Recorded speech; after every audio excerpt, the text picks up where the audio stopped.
अस्सलाम वालेकुम। Computer organization and assembly language में आज हम टॉपिक पढ़ेंगे असेंबली लैंग्वेज का स्ट्रक्चर, यानी इसमें प्रोग्राम जो हम लिखते हैं उन प्रोग्राम्स का स्ट्रक्चर क्या होता है और उसका सिंटेक्स क्या होता है। स्टार्ट करते हैं बेसिक सिंटेक्स से। असेंबली लैंग्वेज का जो प्रोग्राम है वो 3 सेक्शंस में डिवाइडेड होता है: data section, BSS section and text section. Data section में the data section is used for declaring initialized data और कॉन्स्टेंट्स। डाटा सेक्शन में हम डाटा और कॉन्स्टेंट्स इस तरह की चीज़ें जो है डिक्लेयर करते हैं। This data does not change at run time. ये वो डाटा होता है जो कि रन टाइम पे चेंज नहीं होता, यानी एक दफ़ा जो हमने प्रोग्राम में लिख दिया वही throughout the program use होना है। You can declare various constant values, files names और buffer size etcetera in this section.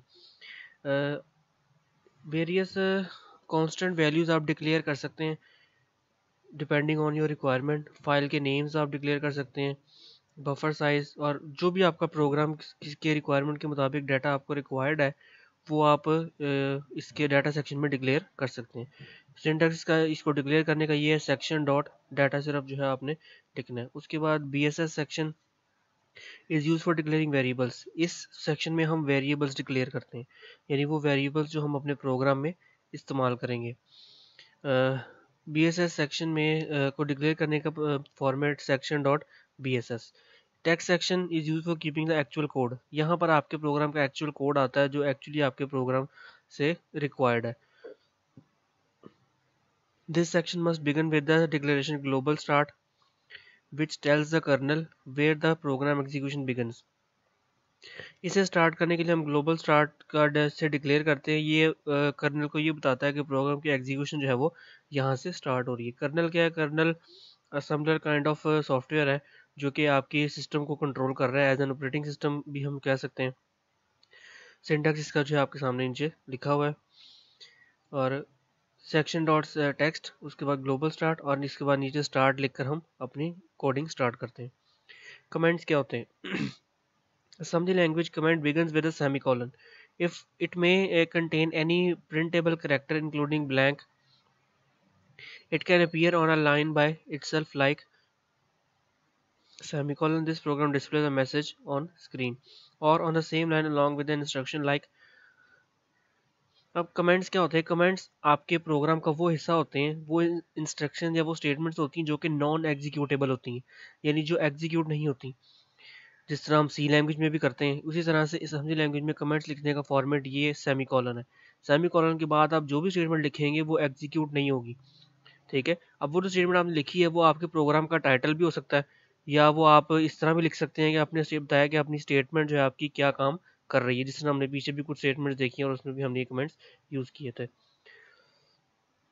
Assembly language statements जो हैं वो 3 तरह की हो सकती हैं: एग्जीक्यूटेबल इंस्ट्रक्शंस या सिंपल इंस्ट्रक्शंस, असेंबलर डायरेक्टिव्स या सूडो कोड्स, और मैक्रोज। हम अपने प्रोग्राम्स में ये तीनों में से 3 तरह की जो है स्टेटमेंट्स यूज़ करते हैं।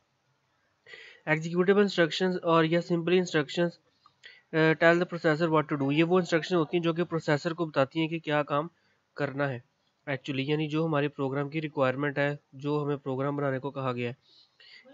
इस instruction consist of an operation code. Her instruction जो है वो ऑपरेशन कोड के तौर पे काम करती है, इसको हम ऑप कोड कहते हैं। Each executable instruction generates one machine language instruction. हर एग्जीक्यूटेबल इंस्ट्रक्शन एक मशीन लैंग्वेज इंस्ट्रक्शंस को फॉलो करती है। द असम्बलर डायरेक्टिव्स और सूडो ऑप्स या pseudo operations tell the assembler about the various aspects of the assembly process. These are non-executable and do not generate machine language instructions. Assembler directives हम आगे देखते हैं क्या होते हैं। तो बेसिकली ये वो स्टेटमेंट्स होती हैं जो कि असम्बलर को बताती हैं, असम्बली प्रोसेस जो है एक्सप्लेन करती हैं, और ये नॉन एग्जीक्यूटेबल होती हैं, यानी इनमें मशीन इंस्ट्रक्शंस नहीं होती। Macros are basically a text substitution mechanism. Macros text की जगह हम कुछ और अगर लिखते हैं जो कि टेक्स्ट वाला काम ही देता है हमें, वो मैक्रोज होते हैं। वो भी क्या होते हैं हम नेक्स्ट देखेंगे। तो असेंबली लैंग्वेज की स्टेटमेंट्स का syntax. Assembly language statements are entered one line statement पर लाइन। असेंबली लैंग्वेज में एक लाइन में एक स्टेटमेंट लिखी जाती है। फॉर्मेट जो है हर स्टेटमेंट का ये होगा: सबसे पहले लेबल, फिर निमोनिक्स होंगे, फिर कुछ ऑपरेंड्स होंगे और उसके बाद कमेंट्स। अब the fields in square brackets are optional. ये सिंटैक्स का में आपको पता है, जो सिंटैक्स का जो हिस्सा इस तरह स्क्वायर ब्रैकेट में लिखा जाता है वो ऑप्शनल होते हैं, यानी उन्हें हम अपनी ज़रूरत के मुताबिक लिखते हैं और ज़रूरत ना हो तो हम ऐड नहीं करते। The basic instruction has two parts. The first one is the name of the instruction.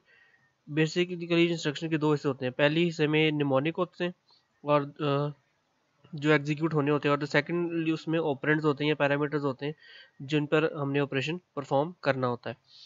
ये कुछ एग्जांपल्स हैं असेंबली लैंग्वेज की स्टेटमेंट्स की। जैसे INC यूज़ होता है इंक्रीमेंट के लिए, क्या होता है हम आगे इसी स्लाइड में देखेंगे। तो ये सारी स्टेटमेंट्स हैं और ये जो है कमेंट्स हैं। ये असेंबली लैंग्वेज में एक हेलो वर्ड का प्रोग्राम है छोटा सा, जो कि हम सी लैंग्वेज की स्टार्ट या किसी भी लैंग्वेज की स्टार्टिंग में हम देखते हैं। सेक्शन टेक्स्ट पीछे ऐसे एक्सप्लेन किया था, ग्लोबल स्टार्ट और must be declare for linker ID.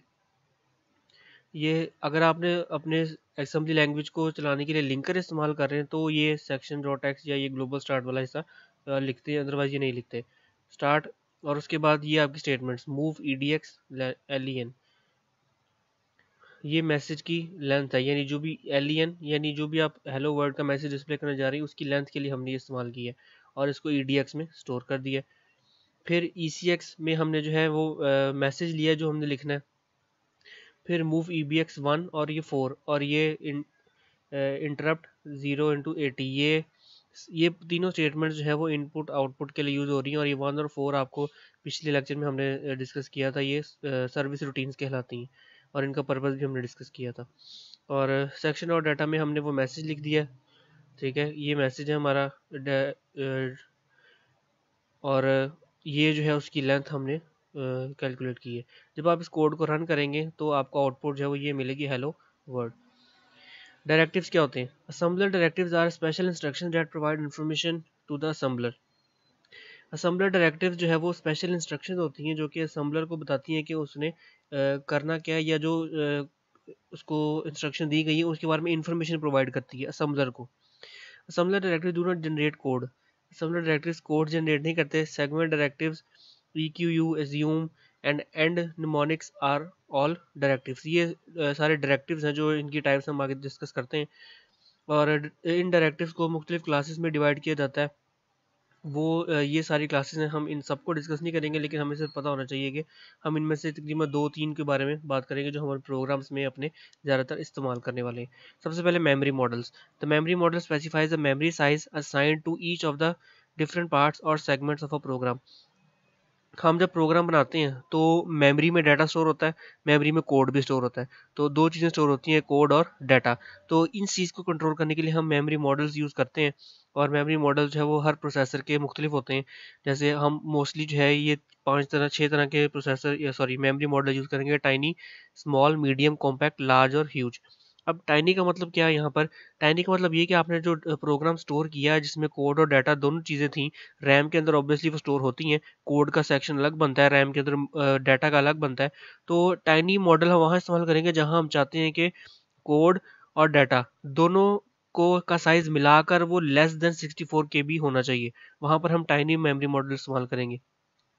इसी तरह जो स्मॉल है वो भी इस उसका पर्पस भी यही है। मीडियम के लिए हम क्यों यूज़ करते हैं, कैन बी ये 64 KB से ज़्यादा अगर आप इस्तेमाल कर रहे हैं डाटा तो उसके लिए है। और यानी जिसमें आपके पास कोड का साइज़ 64 से ज़्यादा चाहिए आपको और डाटा का 64 से कम चाहिए, वहाँ हम मीडियम साइज़ यूज़ करेंगे, मीडियम मॉडल। कॉम्पैक्ट मॉडल हम कहाँ यूज़ करेंगे? जहाँ हमें कोड का साइज़ 64 से कम चाहिए और डाटा का साइज़ 64 से ज़्यादा चाहिए। और लार्ज और ह्यूज हम वहाँ इस्तेमाल करते हैं जहाँ हमें दोनों कोड और डाटा दोनों का साइज़ 64 किलोबाइट से ज़्यादा चाहिए। और लार्ज और ह्यूज में डिफरेंस सिर्फ ये है कि ह्यूज जो है वो लार्ज से भी ज़्यादा साइज़ प्रोवाइड करता है। Dot model directive. The dot model directive specifies the size of the memory the program needs. Program memory में कितना साइज जो है उसको ज़रूरत है उसकी, वो स्पेसिफाई करने के लिए हम मेमोरी मॉडल डायरेक्टिव इस्तेमाल करते हैं। Based on this directive, the assembler assigns the required amount of memory to data and assembler.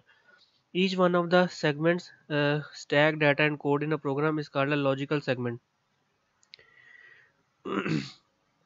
पीछे मैंने आपको बताया कि प्रोग्राम जब हम असेंबली लैंग्वेज को बनाते हैं उसमें मेमोरी में रैम में दो चीज़ें या दो सेगमेंट्स बनते हैं, डाटा और कोड। ऑब्वियसली प्रोग्राम में कुछ डाटा होता है, कुछ कोड होता है, वो सब जो है मेमोरी में उसका अलग अलग सेगमेंट्स बनते हैं और उनको हम लॉजिकल सेगमेंट बोलते हैं। एक तीसरा सेगमेंट स्टैक भी बनता है वहाँ पे। Depending on the model use, segments may be in one और in different physical segments.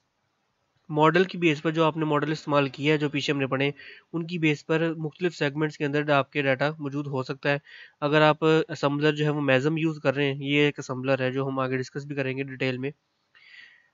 Segments are declared using the dot model directive. MASM के अंदर डॉट मॉडल डायरेक्टिव के अंदर आप सेगमेंट्स को डिक्लेयर करते हैं।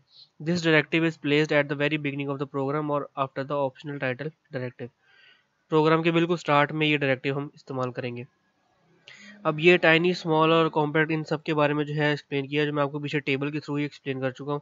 यहाँ पर भी जो है सेम चीज़ें लिखी हुई, जैसे tiny model, in the tiny model both code and data occupy one physical segment. Therefore, all procedures and variables are by default dressed as near by pointing at their offsets in the segment. On assembling and linking a source file, the tiny model automatically generates a .com file which is smaller in size than an exe file. तो tiny model में जिस तरह मैंने बता दिया कि size जो है वो 64 KB से कम होता है डाटा का और कोड दोनों का, लेकिन ये दोनों जो है फिजिकल सेगमेंट में सेगमेंट लेते हैं मेमोरी के अंदर।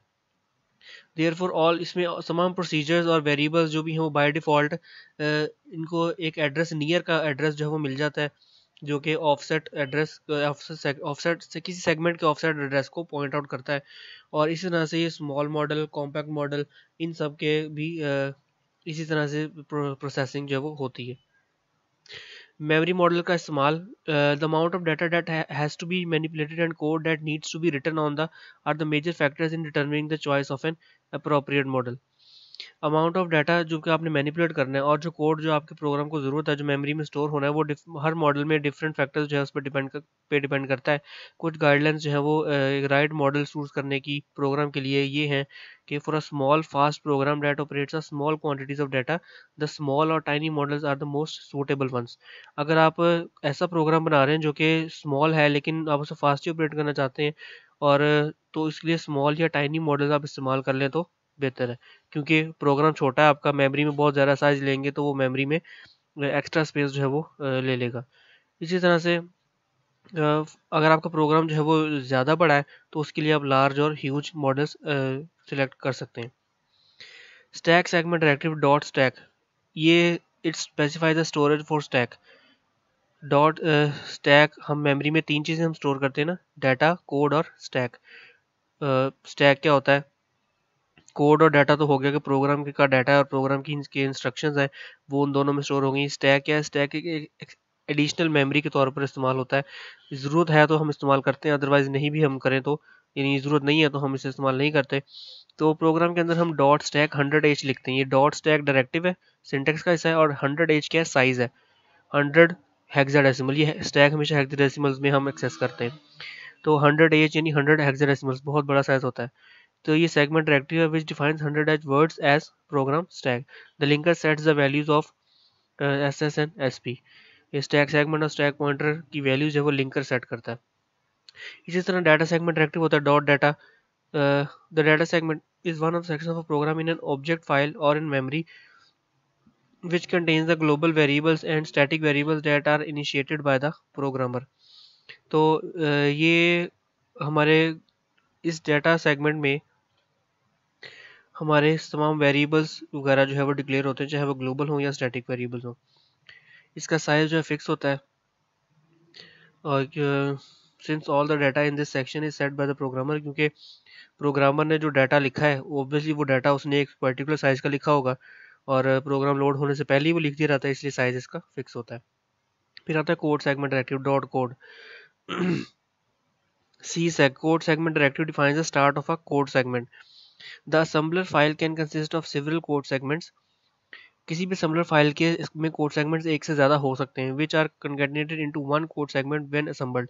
फिर जब वो असेंबल किए जाते हैं तो उन्हें एक कोड सेगमेंट में शामिल कर दिया जाता है। इसी तरह byte directive can not used within a code segment. Code segment के अंदर बाइट डायरेक्टिव यूज़ नहीं हो सकती, और डिफ़ॉल्ट कोड सेगमेंट जो है वो उसकी टाइप कोड है। और प्रोग्राम के लास्ट पे हम लिखते हैं एंड डायरेक्टिव, एंड मेन। और इसका काम क्या होता है, and main marks the end of the file, यहाँ पे फाइल आपकी ख़त्म हो गई, ये इसकी निशानी है। Specify an entry point for your program, although ये ऑप्शनल, लेकिन इसको यहाँ पे एंड करना एक अच्छी प्रैक्टिस है। Main and P denotes the end of your procedure. अगर आपने इसमें प्रोसीजर्स यूज़ कर रहे किए तो उन प्रोसीजर्स को एंड करने के लिए हम एंड पी इस्तेमाल करेंगे। प्रोसीजर्स क्या होते हैं?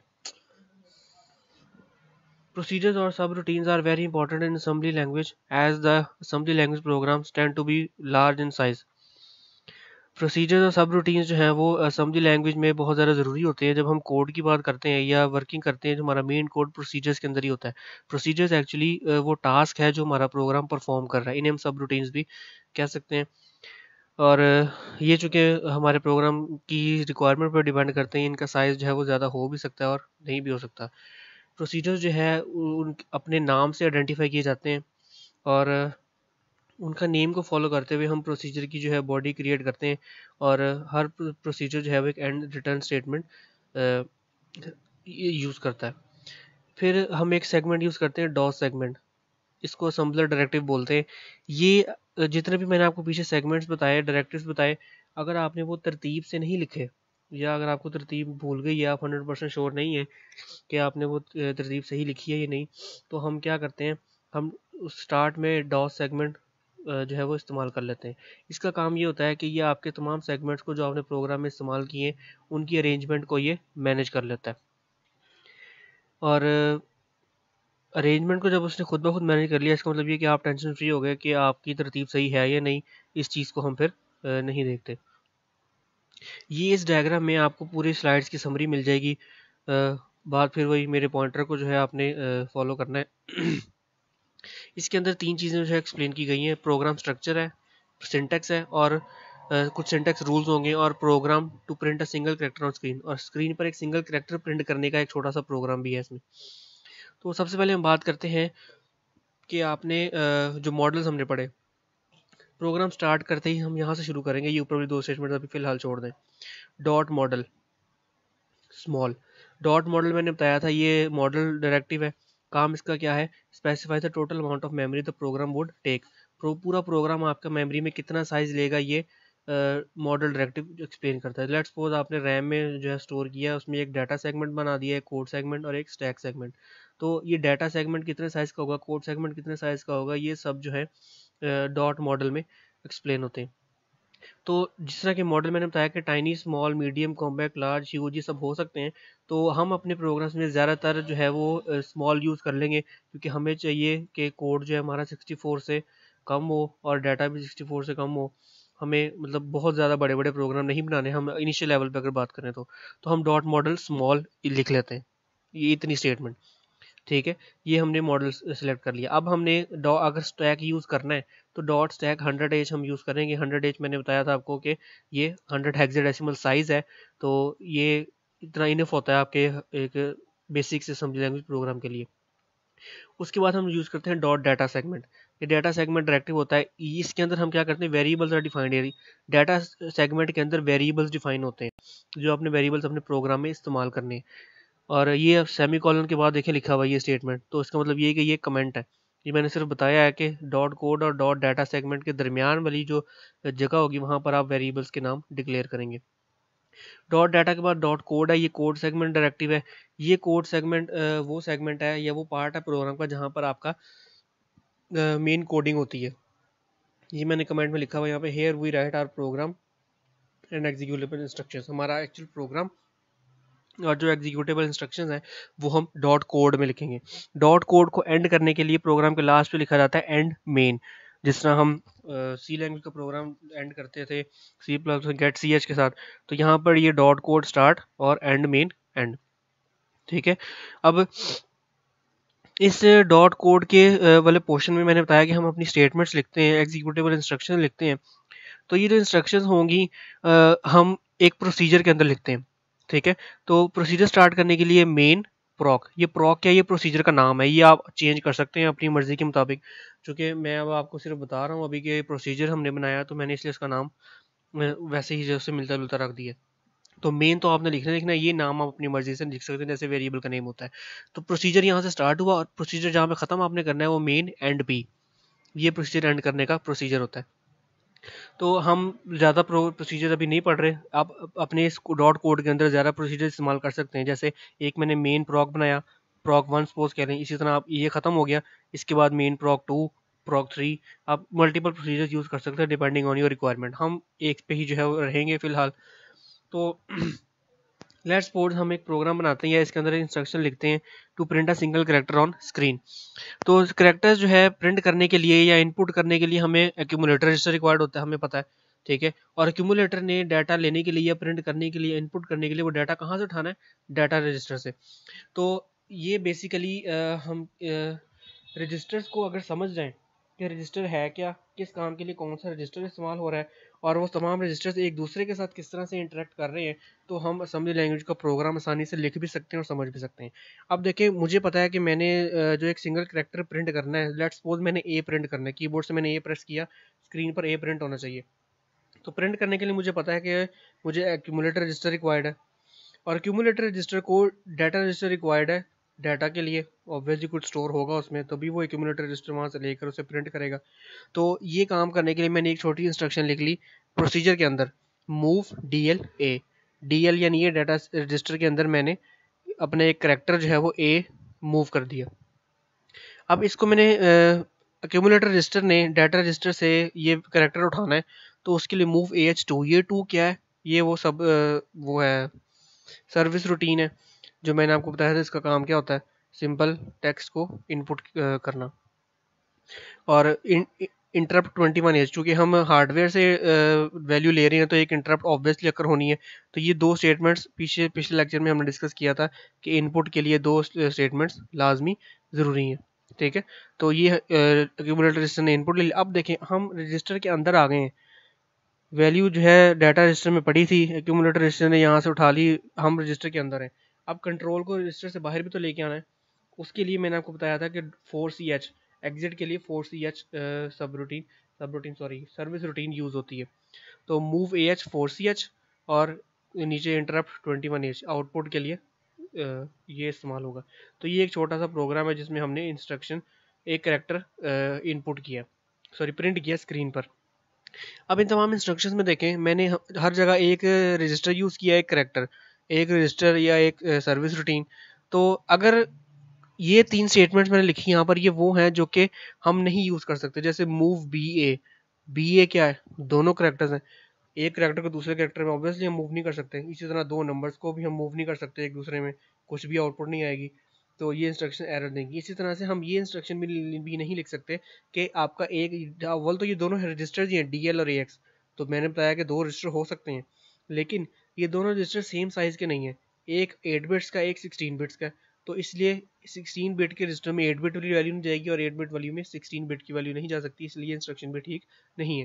तो इंस्ट्रक्शन जो ठीक है वो ये हो सकती है कि आपने एक रजिस्टर लिया और एक करेक्टर, या एक रजिस्टर और एक वैल्यू, दो रजिस्टर ले लिए और दोनों रजिस्टर जो है सेम साइज़ के, या दोनों 16 बिट्स के या दोनों 8 बिट्स के। तो यहाँ से हमें कुछ सिंटैक्स रूल्स मिलते हैं। हमें सबसे पहले क्या, स्पेस आफ्टर ऑपकोड, ये आपका ऑपकोड है, ये मूव या इंटरप्ट, इसके बाद हमेशा स्पेस एक आती है। फिर one operand must be general purpose register, ज़रूरी है कि आपका एक ऑपरेंड जो है वो जनरल पर्पस रजिस्टर लाजमी हो। दूसरा कोई वैल्यू हो सकती है, कोई कैरेक्टर हो सकता है, कुछ भी, लेकिन कम से कम एक लाजमी जनरल पर्पस रजिस्टर होना चाहिए। और अगर आप दो ऑपरेंड्स दोनों रजिस्टर यूज़ कर रहे हैं तो दोनों ऑपरेंड सेम साइज़ के हों, जिस तरह यहाँ बात की हमने, या दोनों 16 बिट के हों या दोनों 8 बिट्स के हों। उसके बाद कॉमा बिटवीन ऑपरेंड्स, ऑपरेंड्स के दरमियान में कॉमा हमेशा इस्तेमाल होगा उन्हें सेपरेट करने के लिए। उसके बाद comment must start with a semicolon, अगर आपने कोई कमेंट देने अपने प्रोग्राम में तो वो सेमीकोलन से स्टार्ट होंगे। इन कमेंट्स का मतलब ये है कि ये नॉन एग्जीक्यूटेबल इंस्ट्रक्शन है। अब देखिए, मैंने ये पूरा प्रोग्राम बताया, डॉट मॉडल से लेकर एंड मेन तक एक प्रोग्राम बनाया है। अब अगर मैं हेडिंग देना चाहता हूँ ये बताने के लिए कि प्रोग्राम किस चीज़ का है, तो मैं प्रोग्राम के स्टार्ट में लिख सकता हूँ semicolon program to print a single character on screen. तो ये एग्जीक्यूटेबल नहीं होगा, ये सिर्फ मुझे ये बता रहा है कि नीचे लिखा हुआ प्रोग्राम जो है वो क्या है, एक्चुअली किस चीज़ के बारे में। अब डॉट सेगमेंट के बारे में मैंने बात की थी पीछे।